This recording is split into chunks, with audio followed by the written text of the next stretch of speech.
Hi, my name is Jen, and in today's video I wanted to share a technique that has been really helpful for me in setting and accomplishing goals. So let's get started.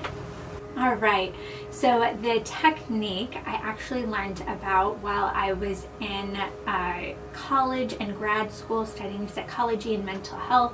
Other places use this technique as well. I know it's really popular in business, but it's called the SMART technique. It's an acronym, and I found that this really helps me to set goals that are achievable and then to be successful with those goals. I found that when I use this technique and really think through a lot of these questions, I'm able to be more successful with my goals, and I'm able to just accomplish more because I'm able to see that I'm making progress, and that helps to encourage me and make me want to work harder and do more. And so I really appreciate this technique. So the S stands for specific. There are a few different versions, so some other things that the S can stand for are simple, sensible, and significant. I really like specific though, because I think it's just a little bit more clear. But with specific, you really just want to make sure that you're kind of answering the kind of 5 W's or whatever: who, what, when, where, why, and then also kind of how. So that way you have a really clear picture of what your goal is. This, I think, also really helps to differentiate from a general goal to a more specific goal, and I think more specific goals are much more achievable. So rather than just saying I want to lose weight as a general goal, a specific goal would be I want to lose so many pounds by such and such a date. So some questions to think about when considering, is your goal specific? A good question to ask is what is your goal? Very simply.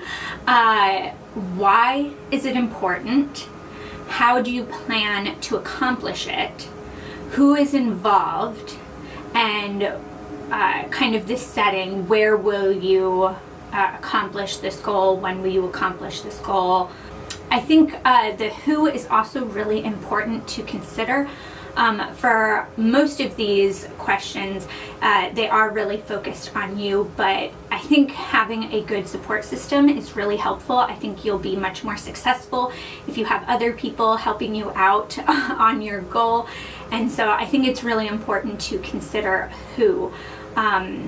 Also, you want to make sure that in considering that, you're also asking them for help or letting them know about your goal, so that way they can be an asset and a help to you and not hinder you. So I think that is a really good question and kind of topic to really focus on. The M stands for measurable. It can also mean meaningful or motivated. I like measurable though, and that you're basically just trying to figure out how you can measure, check, or monitor your progress. So with measurable, you're really just asking kind of the overall question: is your goal measurable? Is there a way that you're going to be able to measure and assess whether or not you've achieved your goal or you've made progress in your goal? And so another kind of question to ask is: how can you measure, check, and monitor your progress? I think that's really helpful to really think through how you're going to know if you're achieving your goal and how to know if you're making progress. The more you can kind of measure and assess your progress and see your progress, I think the more successful you'll be, because again, you'll be seeing that you're accomplishing something, and that'll be exciting, and that will kind of help to propel you to continue in the path. So I think this one is a really important key for success in achieving the goal, and in setting other goals as well. So I think the first two are really helpful in getting you to think about your goal and the kind of logistics and setup of it, and then the later 3 I think are really good at helping you to plan out your goal itself and to be successful in that plan. So the A stands for attainable. You can also say achievable. And here you're really just trying to assess whether or not you can break the goal into smaller parts. Again, this just helps you to make some progress throughout a period of time, and to measure that progress, and to kind of be encouraged by your success with those smaller parts. It also makes it a little bit less daunting to have such a big goal. The more you can break it down into smaller pieces, the easier it is to achieve those pieces. So that's really important to consider. Another thing to consider is, do you have the time and resources available to you right now in order for success? So are you able to commit the time necessary to follow through with this? Is it a good time?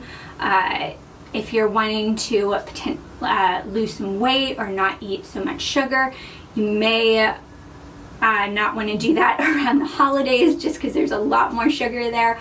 Or if you do decide to do it during the holidays, because you don't want to have so much sugar, you may want to make sure that you let people know, so that way you're not as tempted, and you can have a little bit of extra help and support at family gatherings or parties or other functions.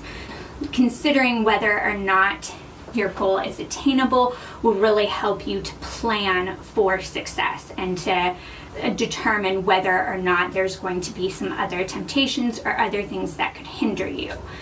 One tip for this point, you really want to make sure that all of the little tasks and that your goal are really focused on you and things that are within your control.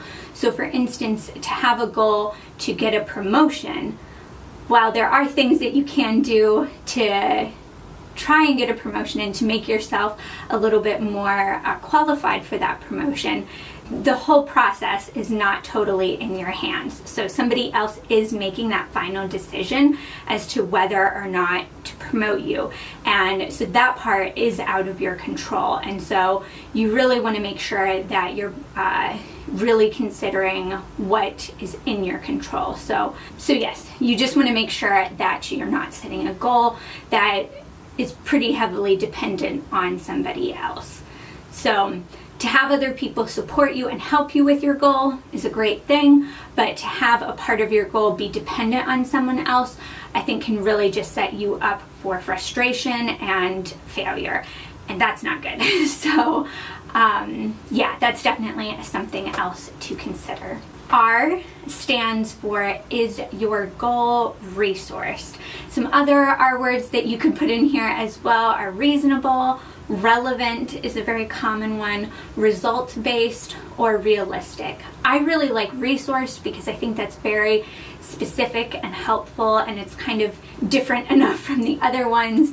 So in this one, you're really trying to figure out, how does it fit in with your life, your work, your interests, your needs, both in the long and in the short term. So that way you can really figure out if this is something that you can accomplish. Sometimes you can really just get excited about something and just start something without really thinking and planning, and then it just kind of fizzles off. And so this kind of point really encourages you to really think through all of those things. Also, do you have the resources you need to succeed? That includes time, but it also includes other physical things. And if you don't, are you able to get those easily and quickly, so that way you can start right away and you can be successful? So really thinking through a lot of the specifics about how you're going to carry out your plan, and again, just setting yourself up for success, so that way your goal can be reached and you can move on. And finally, the T stands for time-based.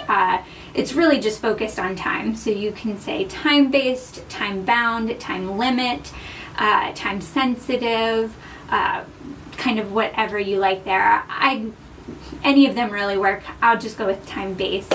But the questions that you want to consider here are kind of, is there a defined time period that you're looking at? The more you can make it a little bit of a shorter goal, the greater success that you'll have with it. If it's this long, kind of never-ending thing, that will be a little bit more difficult to handle. So another question is there an end date? And if there isn't, that's just something that you're going to have to be aware of, and you're going to have to factor in whether or not you'll be able to maintain these practices for the long term. So some other questions that you want to consider with this one are, what can you do now? So what can I do right now? What can I do in 6 weeks? What can I do in 6 months? So that way you're really trying to plan everything out and set yourself up for success. I also think that this one is really good to consider just because sometimes we can just get overwhelmed by doing something, and by not seeing progress, or just by the task itself, or by the duration of it. If we've been doing it for a long time, it can just be really overwhelming. And so that can be really frustrating. But I think really paying attention to this aspect, the time limits or time sensitivity or time-based or whatever, I think that really helps to just give yourself an end date. Kind of if you imagine like running a race, it can really be helpful to see the kind of the change in scenery and stuff, and to also see the finish line. So whether that's an actual finish line in some type of a race or anything, or if that is just the end point or a landmark that you know that once you get there you're finished, or if it's just a clock or something, or a song on a playlist that you know this is the last song and you're done after that. I think it's just really helpful to have things to really let you know that you're coming to an end on something, so that way it's not just dragging on forever and being